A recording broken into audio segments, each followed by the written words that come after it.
Good evening, this is Keith Clark from iDigital Medium. In this video, we're going to change it up a little bit.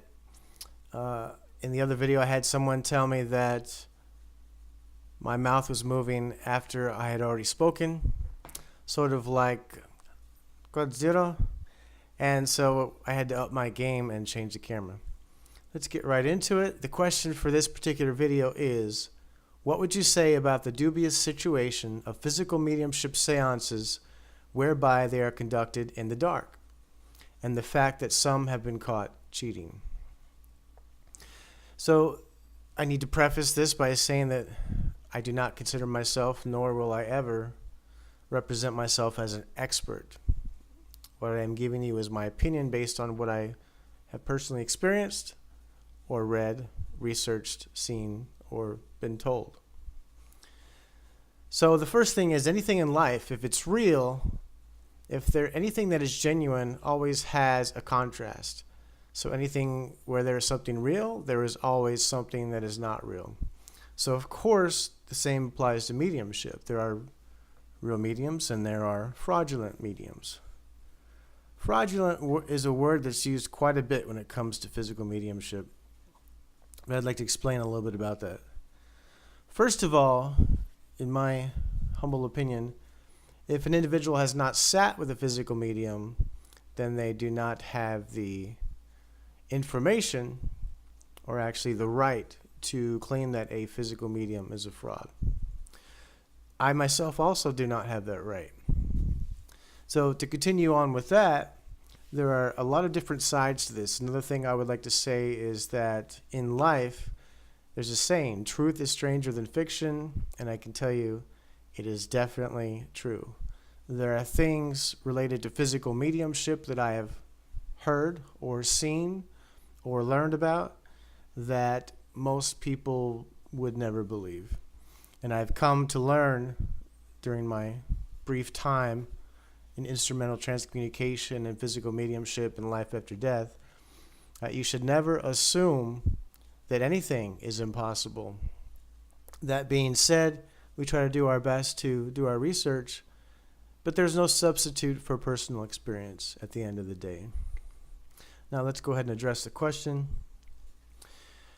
The question is presented in such a way that indicates that the person asking it has already read material from somebody on the internet who is claiming that because seances are conducted in the dark, therefore they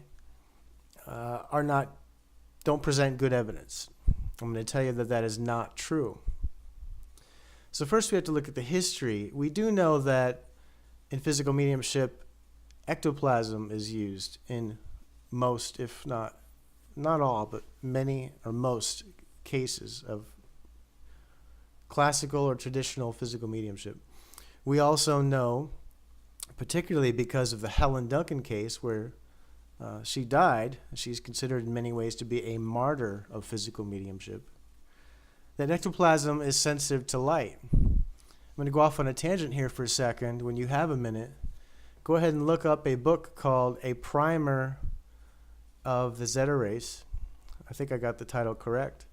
I would pronounce both of the gentlemen's names, but I don't want to get my information incorrect. It's Paul Ham and William, and I'll leave his last name to the French interpretation as it is a French name. It's not about physical mediumship. However, physical mediumship is mentioned in it. And there's an interesting point that is made, and that is that ectoplasm isn't sensitive to light just because it is. It's sensitive to light because light produces heat. So I just wanted to throw that in there for research for anybody watching this. I found it to be quite fascinating. Okay, so ectoplasm is sensitive to light.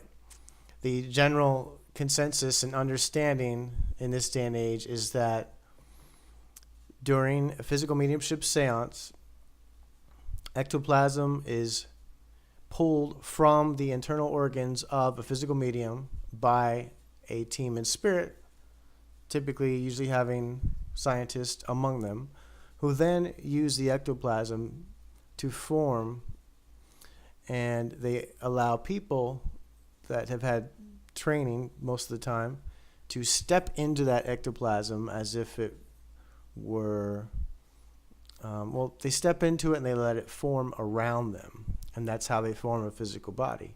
They walk around, they talk, they give knowledge regarding spiritual matters and the evolution of mankind. They sing, they make jokes, they experience that they have their in a physical mediumship seance is just as if you or I were standing in the same room, for the most part. So that being said, I just said in the beginning of this video that a person should not comment at length on a current physical medium unless they have attended physical mediumship seances, right? So I have attended 9 so far in my experience, 6 with one individual and 3 with another. Both of them are very well known. And I will say that they were both genuine. And physical mediumship in this day and age, at least physical mediumship that is conducted in the dark out of necessity, tends to be a process of elimination rather than inclusive evidence. I'm sure that's not the scientific term and it doesn't matter, but what I mean by that is normally when you experience something, you look at it and you say, oh, this happened, and this happened, and I can verify it, therefore my conclusion is it's genuine.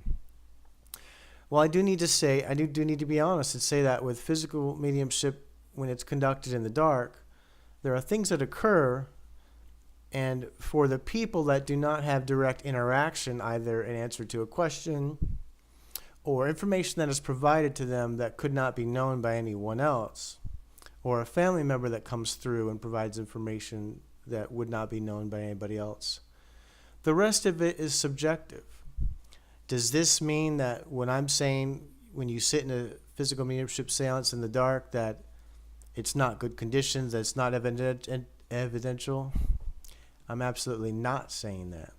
What I'm saying is I went into those seances with an analytical mind, paid attention to everything.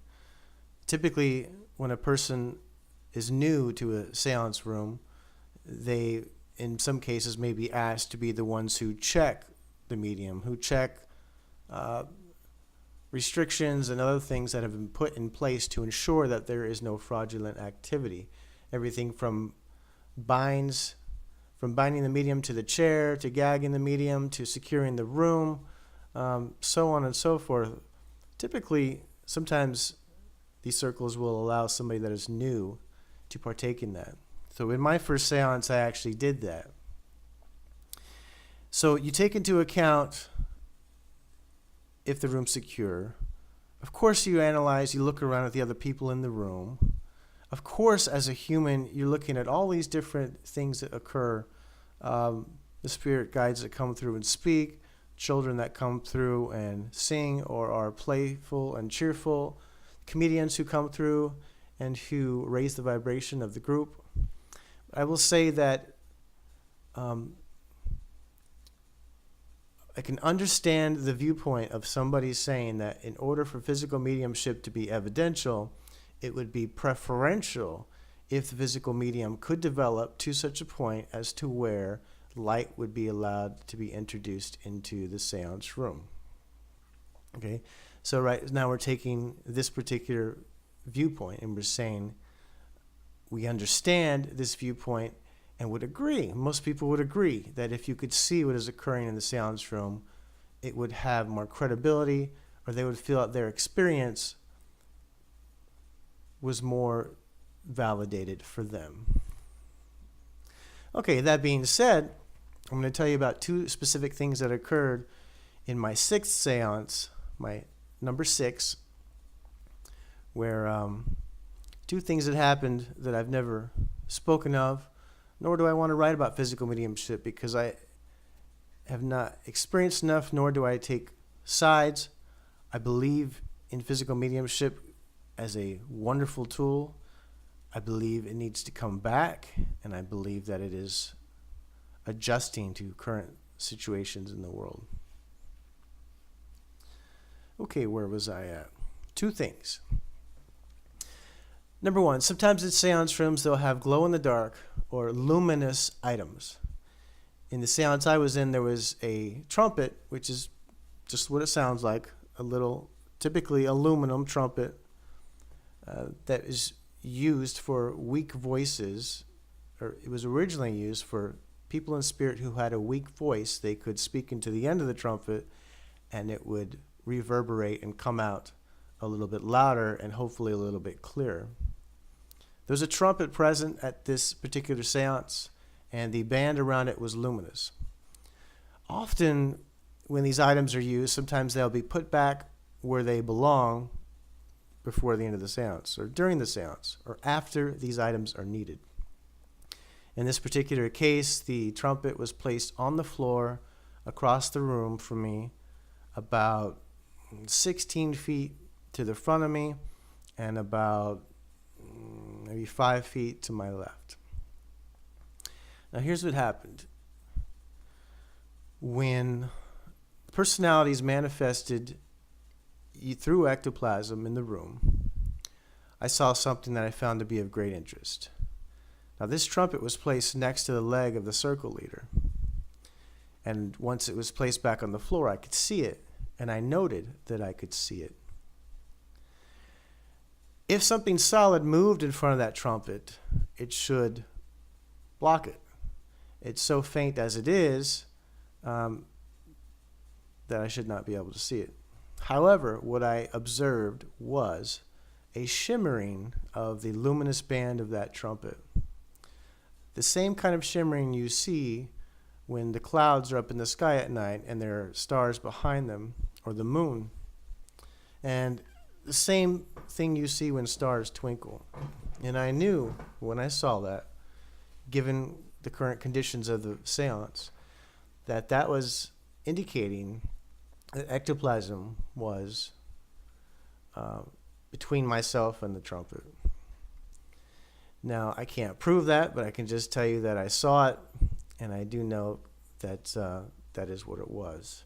The second thing is when there was a particular person singing, and that person was singing in front of me about 6 feet, to the right about 2 feet, and they were singing to their own song, which was playing in the seance room from a CD player, which was to my left about 3 seats.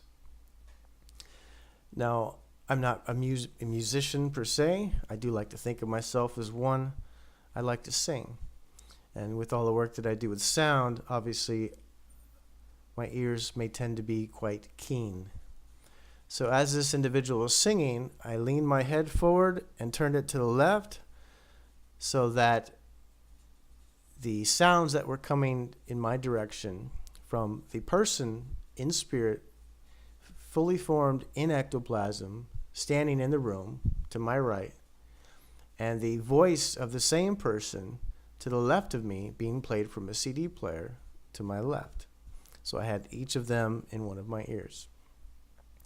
I listened to the way that this person sang, and it did not match the CD. It's not supposed to match the CD. Anyone that sings with any enthusiasm will know that when someone sings a song live, they sing in quite a different manner than they will from a CD. It's more relaxed, it's more exuberant, it's more joyous. And that is exactly what I experienced. But at the same time, it had all the vocal qualities of that person. I knew then, that night, with those two different things, that my experiences had been genuine. I already knew that they were genuine, but that was the validation that I needed. That did take 6 seances for me. Now, I will say that I'm not saying physical mediumship seances need to be more evidential. So let's look at I'm saying that they are very evidential for me, but still people analyze. So let's look at the other side. There have been fraudulent mediums, or there have been people that have been caught. And the next thing I want to say is people tend to think in black and white, and the real world is not black and white. You can't just say that there are people that genuinely have gifts and there are people that fake them all. There's actually a third category, and that's the people that are able to produce phenomena and also introduce their own additions, which would be considered fraud. There are 3 different classifications, 3 different cases. And so remembering that, there have been situations, there was one in the last couple of years where a physical medium was filmed. And I don't need to go into it in more detail. The whole purpose of mentioning it is that they were caught on film as a fraudulent medium. So that produced a chain of events. As you can imagine, first of all, there are so few physical mediums in the world that people are very protective of physical mediums, as they should be. Also, people spend money at these events, and people have these close feelings of communicating with their loved ones. So to be misled is a very, very big deal. As a result, there is an organization in the UK that is well-known, of well-known repute. And out of that is coming a drive, an initiative to attempt to implement new conditions in physical mediumship seances, which include different types of thermal imaging or cameras. Okay, so now let's look at the physical medium's view. This caused quite a problem and is perhaps still something that a lot of people feel passionate about. When a physical medium develops, it's not over a day or a week, it's over years, it's over lifetimes. It's generally believed that in order to be a physical medium that can develop to the level of producing phenomena regularly, that an individual has already developed somewhat in their past lifetimes to some degree, and when that is aligned with their physical qualities and their spiritual evolution in a particular life, then they have the ability to generate phenomena. So this takes years and years and years of consistency and practice and demonstrations and education and learning and traveling. And going back to the beginning, we know from the Helen Duncan case that a physical medium can be harmed due to the introduction of light into a physical mediumship seance. So now let's get into the science part. So some people say, okay, let's use a camera and it won't project light at this particular wavelength or this particular wavelength, or it'll be invisible to the eyes, you won't see it, but the camera will see it, etc. Mediumship in any form is a very personal thing. So just because someone else introduces or tries to introduce a particular type of initiative that will ensure against fraud does not mean that that particular physical medium and their spirit team is ready and willing to move forward and proceed with that same initiative. They don't work by or play by our rules. They do their best, but they have their own agenda. They have their own schedule. They have their own timelines. They have their own thoughts and ideas as to what they would like to do and bring forth. And they are not going to necessarily stop midstream with the development of a medium and switch gears and focus on infrared imaging and whatever types of light could be introduced in the seance room. So from the medium's point of view, the answer would usually be, if and when my spirit team tells me to go forward with something along those lines, then that is when it shall be okay to do so. So that's the flip side. So you have people saying we don't want fraud, we need to use cameras, and then you have the medium's perspective, which is we may not be ready for that. That may be dangerous. Our guides may not be ready. There are a lot of conditions that we need to put in place. And so I would say physical mediumship is very evidential. For anybody that has not experienced it, perhaps you may want to. Just remember that when you go there to a physical mediumship seance, it's very intimate. It's personal. It's very personal. You can't go there with the mindset, oh, I'm here and I'm going to take notes and I'm going to prove that this is wrong or isn't wrong, Because by doing that, you're actually affecting the energy of the entire circle. And so I'm not encouraging anybody to attempt to go to a physical mediumship seance to try to prove anything to the world. Because the truth is the only person that you need to prove anything to is yourself. And so where do we go from here? So there's these two perspectives, these two viewpoints. Physical mediumship is real. It is alive. I have experienced it in person. And I've become acquainted with a lot of different information that I can tell you is out of this world. And so where do we go from here? So we know that with the skull experiment, there were a lot of experiments with different forms of energy. That is one of the reasons why we are doing our live stream of group thought energy experiment. It's basically a radio stream. Because what we're trying to do is get people to work together. To not assume that everything always has to be the way it always was. I'm not saying that good practices are not important, because they are. I'm not saying history is not important, because it is. Everything we know from the past is the basis for what we do going forward. But instead of just looking at it as physical mediumship and whether or not it proves enough to someone or not, perhaps we should allow the physical mediums to develop in the way that they are here to develop. And for the people that are not practicing physical mediums, perhaps we should be focusing our attention on something more creative and more productive. What can we do as individuals that can be validated? And so as we finish up this particular video, I hope that helped answer some of your questions regarding physical mediumship, seances, and how and why they are held in the dark. This is Keith Clark from iDigital Medium. Thank you for giving me the opportunity to learn together with you.